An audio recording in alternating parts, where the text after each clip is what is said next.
Καλή σας ημέρα, εδώ είμαστε 8:41 πρώτα λεπτά, Τεταρτίτσα σήμερα, παιδιά, πάει εβδομαδίτσα και με ανοιξιάτικο καιρό έξω θα έλεγα. Καμία σχέση με τη χθεσινή μέρα. Αυτό είναι αλήθεια. Έχει αλλάξει ο καιρός, παιδιά. Θέλει και μια προσοχή και σήμερα δεν θα έχει ταξί να ξέρετε στους δρόμους. Εδώ είμαστε από τις 6 παρατέταρτο. Φιλοξενούμε τον κύριο Θάνο Πλεύρη, Υπουργός Μετανάστευσης και Ασύλου. Καλημέρα. Καλημέρα σας, χρόνια πολλά. Καλή χρονιά κιόλας, δεν τα έχουμε. Καλή χρονιά. Έχετε αρκετά θέματα και στη δικιά σας την ατζέντα, αλλά πάμε πρώτα να δούμε τα υπόλοιπα θέματα της επικαιρότητας και θέλουμε ένα σχόλιο από εσάς για να πάμε μετά και στα δικά σας με τους μετανάστες. Να ξεκινήσουμε με το θέμα των αγροτών. Και να δούμε ότι βρισκόμαστε σε ένα αντιέξοδο. Η κυβέρνηση έκανε χθες τη συνάντηση, αλλά φαίνεται ότι η πλειοψηφία των αγροτών δεν πίστηκε. Και είναι συνέχεια στους δρόμους. Και τώρα απειλούν να κλείσουν και εθνικές οδούς, να κατέβουν και στην Αθήνα. Κοιτάξτε, κατά τη δική μου εκτίμηση, η κουβέντα γίνεται σε δύο επίπεδα. Το ένα είναι το κομμάτι της συζήτησης και των ετοιμάτων, όπου εκεί πέρα προφανώς η κυβέρνηση πιστεύω ότι έχει ξεπεράσει όλες τις δυνατότητες και με τις χθεσινές τοποθετήσεις του Πρωθυπουργού. Άκουσε τα αιτήματα, σε σειρά αιτημάτων δίνει λύσεις. Δεν λέω ότι αυτές οι λύσεις αναγκαστικά είναι πλήρως αποδεκτές, αλλά δείχνει η κυβέρνηση ότι και στο κομμάτι των πληρωμών και στο κομμάτι του ρεύματος και στο κομμάτι του πετρελαίου σε μεγάλο βαθμό ικανοποιεί αιτήματα. Και από εκεί και πέρα είναι το θέμα των μπλόκων. Εγώ θεωρώ ότι μετά και τη χθεσινή συνάντηση, στην πραγματικότητα η κυβέρνηση έχει εξαντλήσει την ανοχή της. Από εδώ και πέρα είναι προφανές ότι δεν μπορεί να διαταράσσεται η κοινωνική και η οικονομική ζωή του τόπου και οφείλω να σας πω ότι πολλοί από αυτούς που λένε ότι δεν έχουν προσέλθει στο διάλογο, εμένα μου κάνει εντύπωση ο ίδιος ο Πρωθυπουργός να καλεί σχεδόν ένα μήνα για συζήτηση και να υπάρχουν κάποιοι που καθοδηγούνται ουσιαστικά από την κομματική τους ταυτότητα και όχι από τα συμφέροντα των αγροτών. Εγώ το λέω ευθέως ότι υπάρχουν. Το να έχεις κομματική ταυτότητα είναι απολύτως λογική. Όλοι μπορεί να έχουν. Υπάρχουν όμως κάποιοι που τους έχουμε δει κατά καιρούς που φαίνεται ότι βρίσκονται σε μια λογική ότι θέλουν να κάνουν επαναστατική γυμναστική, να εξυπηρετήσουν την κομματική τους ταυτότητα και όχι τα συμφέροντα των αγροτών. Από συγκεκριμένα κόμματα πιστεύετε? Προφανώς είναι κόμματα. Είναι και το Κομμουνιστικό Κόμμα Ελλάδος που βλέπουμε άτομα τα οποία υπάρχουν. Είναι και άλλα που έχουν ταυτότητα. Και το ξεκαθαρίζω. Το να έχεις κομματική ταυτότητα είναι απολύτως σεβαστό. Δεν τίθεται θέμα. Αλλά το να λες ότι εγώ δεν κάνω διάλογο, σταματάω τα πάντα, κλείνω τη χώρα στη λογική ότι θέλω να δώσω πόντους στο κόμμα και όχι να υπερασπιστώ τα συμφέροντα των αγροτών, με συγχωρείτε, αυτό θα το κρίνουμε. Και θα το κρίνουμε με πολιτικούς και με κομματικούς ναι, κόμματα. αλλά βλέπετε ότι και αυτοί που κατέβηκαν χθες στην συζήτηση, γιατί τους είχαμε νωρίτερα, δεν είναι ευχαριστημένοι από την έκβαση της κουβέντας. Γι' αυτό διαχωρίζω το θέμα. Εγώ μπορώ να καταλάβω ότι τα αιτήματα μπορεί να μην ικανοποιηθούν στο σύνολό τους και προφανώς μπορεί κάποιος να τα διεκδικήσει. Όταν όμως βλέπεις ότι μια κυβέρνηση, έστω με την ευθύνη που έχουμε, γιατί και η καθυστέρηση πληρωμών είναι κάτι που μας βαραίνει λόγω του ΟΠΕΚΕΠΕ και το έχουμε αποδεχθεί, αλλά βλέπουμε ότι ομαλοποιούμε πληρωμές, δίνουμε λύσεις σε σειρά θεμάτων, με συγχωρείτε, αυτό δείχνει ότι μπορούμε να πάμε ένα βήμα παρακάτω και να δούμε τι άλλο μπορούμε να λύσουμε. Συνεπώς, διαχωρίζω. Αυτός που κατεβαίνει και συζητάει, ακόμα και ικανοποιημένος να μην είναι, τουλάχιστον θεωρεί ότι ξεκινάμε μια συζήτηση να λυθούν θέματα. Αυτός που έρχεται και λέει, εγώ θα κρατάω τη χώρα κλειστή και δεν δέχομαι και κανέναν διάλογο, αν δεν ικανοποιηθούν 100% τα αιτήματά μας, με συγχωρείτε, αυτό ουσιαστικά είναι απειλή στην κοινωνία. Ναι, αλλά και τι εννοείται τελείως η ανοχή τώρα? Μπορεί με απειλές να λήξουν τα μπλόκα? Όχι με απειλές, αλλά προφανώς πιστεύω και αυτό το. Θα μοιράσουμε κλήσεις, θα μοιράσουμε παράβολα. Να σας πω, δεν έχω την αρμοδιότητα τι ακριβώς θα γίνει, αλλά προφανώς η κυβέρνηση νομίζω το έχει ξεκαθαρίσει σε όλα τα επίπεδα, ότι μετά και από αυτή τη συνάντηση πλέον θα μπούμε στην εφαρμογή του νόμου. Η εφαρμογή του νόμου δεν είναι απειλή. Δηλαδή το ότι απαγορεύεται. Για το ποιο νόμο, αφού η κυβέρνηση δεν θέλει να συγκρουστεί με κανένα. Με συγχωρείτε, το ότι απαγορεύεται να κλείνουν οι δρόμοι και είναι ποινικό αδίκημα το να κλείνουν οι δρόμοι, έχει διοικητικές κυρώσεις, δεν είναι απειλή. Είναι μια πραγματικότητα. Θα βάλετε την τροχέα να τα βγάλει?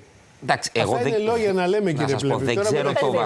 Δεν ξέρω το βαθμό. Πάντως, αφού δεν θέλει η κυβέρνηση να συγκρουστεί κανονικά, δεν θέλει. Με συγχωρείτε, από την άλλη πλευρά δεν μπορούμε να συζητάμε τώρα ότι η χώρα θα παραμείνει αν θέλουν κάποιοι να μείνουν όλο το διάστημα. Και δεν είναι μόνο το θέμα της ταλαιπωρίας, είναι και της ασφάλειας του κοινού.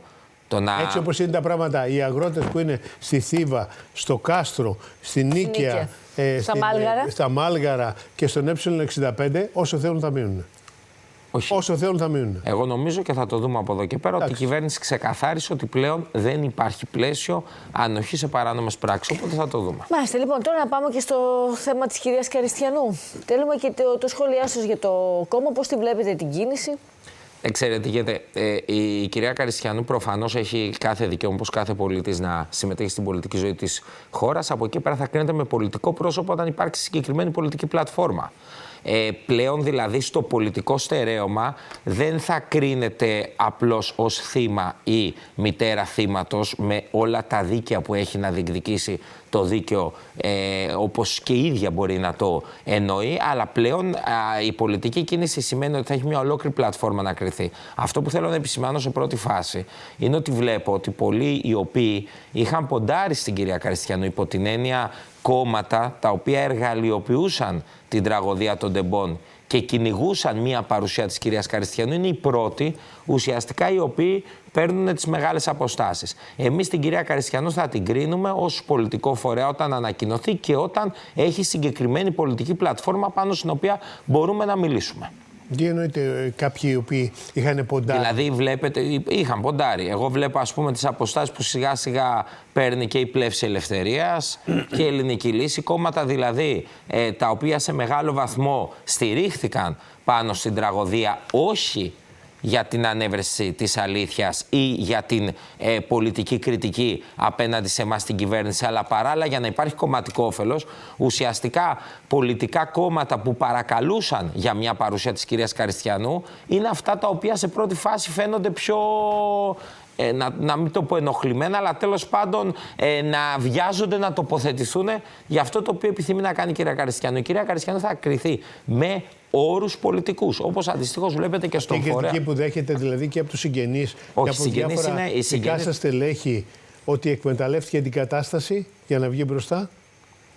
Κοιτάξτε, οι συγγενείς προφανώς έχουν πολύ μεγαλύτερο δικαίωμα από όλους μας να κάνουν την οποιαδήποτε κριτική. Εγώ ποτέ, τουλάχιστον μιλώντας σαν Θάνος Πλεύρης, δεν θα κρίνω την κυρία Καριστιανού στο επίπεδο το πώς λειτουργεί ως μητέρα θύματος. Θεωρώ ότι έχει κάθε δικαίωμα, αλλά οι συγγενείς προφανώς έχουν κάθε δικαίωμα και αυτοί να θεωρούν ότι δεν πρέπει να βρίσκεται στην ηγεσία που παραιτήθηκε από ό,τι πληροφορήθηκα χθες ή δεν θα έπρεπε να κάνει πολιτικό φορέα. Εγώ το θεωρώ απόλυτο δικαίωμά της αυτό, αλλά προφανώς και οι συγγενείς έχουν το δικαίωμα να κρίνουν πώς λειτουργήσε όλο αυτό το πλαίσιο και αν τυχόν έγινε εκμετάλλευση του φορέα για πολιτικούς λόγους. Εμείς την κυρία Καριστιανού θα την κρίνουμε μόνο με πολιτικούς όρους όταν παρουσιάσει συγκεκριμένη πολιτική πλατφόρμα. Τώρα, να πάμε λίγο και στα δικά σας, να δούμε τι γίνεται και στο δικό σας τον τομέα. Γιατί είχατε πει ότι θα ξεκινούσατε κάτι, ούτως ώστε να μπει μια σειρά στη χώρα, να ξέρουμε ποιοι μετανάστες είναι, ποιοι δεν είναι, ποιοι δικαιούται άσυλο, ποιοι δεν δικαιούται. Πού είμαστε τώρα? Τώρα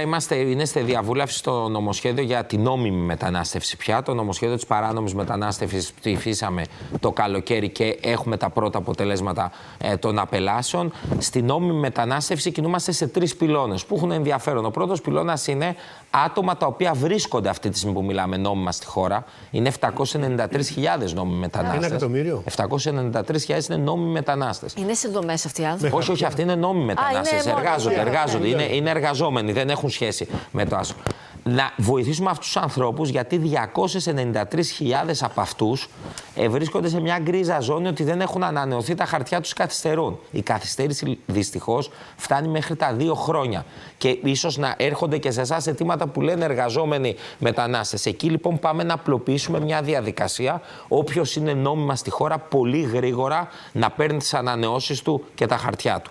Το δεύτερο σκέλος έχει να κάνει να διευκολύνουμε τις μετακλήσεις. Μεγάλο πρόβλημα στον πρωτογενή ειδικά τομέα. Η άδεια δηλαδή που παίρνει κάποιος, για πόσα χρόνια είναι? Η άδεια η αρχική είναι για 3 χρόνια. Μπορεί όμως αυτός ο άνθρωπος... Για 3 χρόνια και στα 2 χρόνια έχει καθυστέρηση. Προσέχτε. Δηλαδή μόλις την παίρνει την άδεια λίγη. Αυτό είναι το πρόβλημα. Αυτή τη στιγμή κατά βάση τις άδειες τις παίρνει ο κόσμος ή λιγμένες ή στο εξάμηνο. Άρα πάμε να απλοποιήσουμε αυτή τη διαδικασία. Σας λέω 293.000 είναι αυτό. Από τις 793 οι 293 είναι το 1 τρίτο. Πολύ μεγάλο backlog που λέγεται, δηλαδή απόθεμα. Αυτό λοιπόν πάμε να το τακτοποιήσουμε για να μην ταλαιπωρούνται και αυτοί οι άνθρωποι που θέλουν να είναι νόμιμα. Το δεύτερο σκέλος έχει να κάνει με τις μετακλήσεις, πώς θα έρθει κάποιος με νόμιμη διαδικασία. Άρα πολλές διακρατικές συμφωνίες και με χώρες κατά βάση που έχουμε κοινές αρχές. Αυτό δεν προχώρησε πολύ Δεν προχώρησε πάρα πολύ λίγο. Πάρα πολύ λίγο. Εκεί λοιπόν πάμε σε μια απλοποίηση αυτών των διαδικασιών, ώστε κάποιος που θέλει να φέρει έναν άνθρωπο, είτε για εποχική εργασία, είτε για, κυρίως το έχουμε αυτό στη φροντίδα ηλικιωμένων, να μπορεί πιο γρήγορα. Και είναι ένα πολύ ενδιαφέρον τρίτο κομμάτι που έχει να κάνει με πληθυσμό που δικαιούται άσυλο. Που δικαιούται. Αυτοί δεν είναι μετανάστες, αυτοί είναι άνθρωποι που ήρθαν εδώ και κρίνεται βάσει του προφίλου τους ότι είναι πολύ πιθανό να πάρουν άσυλο. Μέχρι τώρα πώς ήταν η διαδικασία? Αυτοί οι άνθρωποι παίρναν άσυλο, τους δίναμε κάποια δυνατότητες και δεν τους παρακολουθούσαμε. Μπορεί να μέναν στην Ελλάδα, μπορεί να φεύγανε στο εξωτερικό, λειτουργούσαν ως πολίτες. Εμείς τι θέλουμε τώρα? Αυτοί οι οποίοι είναι να πάρουν άσυλο πια, με το που μπουν μέσα και βάσει του προφίλ θεωρούμε ότι έρχονται από μια χώρα που έχει πόλεμο και είναι πιθανό να πάρουν άσυλο, βλέπουμε τι δεξιότητα έχουν, τους πηγαίνουμε εκεί που έχουμε την αντίστοιχη ανάγκη. Να σας φέρω ένα παράδειγμα που το λειτουργούμε πολυλωτικά. Το Κουτσόχερο στη Λάρισα είναι μια δομή μας. Εκεί πηγαίνουμε άτομα με προσφυγικό προφίλ που δηλώνουν αγρότες. Άρα ξέρουμε ότι αυτοί δεν έχουν κάτι να κάνουν στην Κυψέλη, στα Πατήσια και στον Άγιο Παντελεήμονα. Δεν θα κάνουν τίποτα. Και να μείνουν και να τους επιδοτήσει σπίτι, απλά θα κάθονται και θα επιβαρύνουν μια περιοχή. Ακριβώς. Γιατί δεν θα έχουν να κάνουν τίποτα. Τους στέλνουμε λοιπόν εκεί που υπάρχει αντίστοιχη ανάγκη, τους ενημερώνουμε ότι πιθανά θα πάρουν άσυλο, τους κάνουμε ένα ταχύρυθμο πρόγραμμα βασικών ελληνικών και πρακτικής στις ελληνικές καλλιέργειες, για να ξέρουν τι θα κάνουν, και το επόμενο στάδιο, που τώρα είμαστε σε αυτή τη φάση γιατί τελειώνει το πρόγραμμα, είναι να τους συνδέσουμε με την αγορά εργασίας. Μπορεί να πάει κάποιος στο Κουτσόχερο να εκπαιδευτεί για λίγο και να πάει στα Μήλα. Και να πάει στα Μήλα που θα έχουμε το Μάιο, και ήδη μιλάμε με το συνεταιρισμό που θα χρειαστεί κόσμο. Προσπαθούμε λοιπόν. Πόσος κόσμος είναι αυτός? Το πρόγραμμα το πρώτο που το έχουμε είναι για 3.600 άτομα. Όχι, πόσοι είναι εδώ? Συνολικά στις δομές μας είναι γύρω στα 23.000 άτομα, εκ των οποίων περίπου, αν υπολογίσουμε ότι αυτοί που βρίσκονται στις δομές έχουν προσφυγικό προφίλ σε ένα 50%, είναι ένας δυναμικός κόσμος που μιλάμε τώρα, 12-13.000. Και σκεφτείτε ότι περίπου η χώρα δίνει 18.000 αιτήσεις ασύλου, κάνει δεχτές το χρόνο, άρα είναι μια δεξαμενή που όταν πάρει ο άλλος άσυλο έχει τα δικαιώματα του Ευρωπαίου πολίτη, να το πούμε απλά. Και εμείς θέλουμε αυτόν τον κόσμο να του πούμε ότι αν επιλέξεις να μείνεις στην Ελλάδα, δεν μένεις με επιδόματα. Μπορείς να πας σε άλλες χώρες αν πιστεύεις ότι θα ζεις από τα επιδόματα, αλλά εγώ σου δίνω την ευκαιρία εκεί που έχω ανάγκη να πας να εργαστείς. Και αυτός είναι υποχρεωμένος να δουλεύει πάντα σε αγροτικές εργασίες? Υποχρεωμένος πρώτα απ' όλα, ο δικαιούχος άσυλος δεν είναι για τίποτα. Εμείς βλέπουμε πού είναι οι ανάγκες. Αγροτικές εργασίες, βιομηχανία, κατασκευές και τουρισμό. Προφανώς, βάσει του προφίλ που έχει, προσπαθούμε να το στείλουμε. Είναι πιο δύσκολο, το αντιλαμβανόμαστε, στον τουρισμό να βρεις κόσμο από άτομα που έρχονται από χώρες με προσφυγικό προφίλ. Αλλά στις κατασκευές και στις αγροτικές εργασίες θεωρούμε ότι υπάρχει τέτοια δυνατότητα. Εγώ είμαι επιχειρηματίας στη Λάρισα. Μπορώ να έρθω σε εσάς και να σας πω: θέλω 10-15 εργάτες. Αυτή τη στιγμή ναι. Οι δομές μας λειτουργούν έτσι. Υπάρχει κάπου ηλεκτρονικά να το Όχι, αυτό θέλουμε να το ολοκληρώσουμε. Αυτή τη στιγμή μέσα από τις δομές έρχομαστε σε επαφή. Οι άνθρωποι αυτοί πληρώνονται. Φανταστείτε ότι ακριβώς επειδή είναι και από τη δομή, δεν υπάρχει θέμα και παράνομης εργασίας. Δηλαδή, δημιουργούμε ένα ολόκληρο πλαίσιο. Η λογική όμως μετά είναι, να το πούμε απλά, πώς υπάρχει δυνατότητα μετάκλησης να φέρεις από το εξωτερικό. Θέλουμε στην πορεία αυτός ο κόσμος να πούμε ότι αυτοί είναι δικαιούχοι ασύλου, έχουν αυτές τις ικανότητες ή δεξιότητες και να υπάρχει ουσιαστικά μια παράλληλη. Έχει απόδοση αυτό το μέτωπο? Κοιτάξτε, τώρα το λειτουργούμε. Αν σκεφτούμε ότι αυτό ξεκίνησε τον Οκτώβριο, ήδη όμως οι πληροφορίες που έχουμε για το Κουτσόχερο, που λειτουργεί πιλωτικά και σε μια περίοδο που δεν υπάρχουν αγροτικές εργασίες, ότι το 50% περίπου των ατόμων έχουν ολοκληρώσει το πρόγραμμα και από αυτούς ένα μεγάλο ποσοστό αρχίζει να απορροφάται. Γιατί είναι εκεί που πραγματικά έχουμε τα μεγάλα κενά. Ναι. Θέλουμε κυρίως. Βλέπουμε τη Θήβα τώρα που έχει και κομμάτι βιομηχανικής, που έχουμε δομή. Έχουμε 33 δομές, άρα σε όλη την Ελλάδα μπορούμε να εφαρμόσουμε εκεί που υπάρχουν ανάγκες. Θέλουμε ουσιαστικά να πιάσουμε Βόρεια Ελλάδα, Κεντρική Ελλάδα και Πελοπόννησο που έχουμε δομές. να υπάρχει ουσιαστικά μια αποκέντρωση. Να μην βρίσκεται κάποιος με προσφυγικό προφίλ που δεν έχει να κάνει τίποτα σε ένα μεγάλο αστικό κέντρο και να βρεθεί εκεί που μπορεί να απορροφηθεί. Και αντιστοίχως πάρα πολύ σκληρά σε αυτούς που είναι παράνομοι και δεν δικαιούνται άσυλο. Οι δομές λοιπόν, όπως θα έχουν ένα θετικό πρόσημο σε αυτούς που είναι να πάρουν άσυλο και να μπουν εργασία, οι άλλες μισές έχουμε διοικητική κράτηση, θα τον κρατάμε κλεισμένο δηλαδή, γιατί δεν δικαιούται άσυλο και η μόνη διαδρομή θα είναι η επιστροφή του. Μάλιστα, δεν το γνωρίζει, φαντάζομαι. Ναι, από την πρώτη στιγμή. Ωραία, ευχαριστούμε πολύ. Εγώ σας ευχαριστώ πάρα πολύ.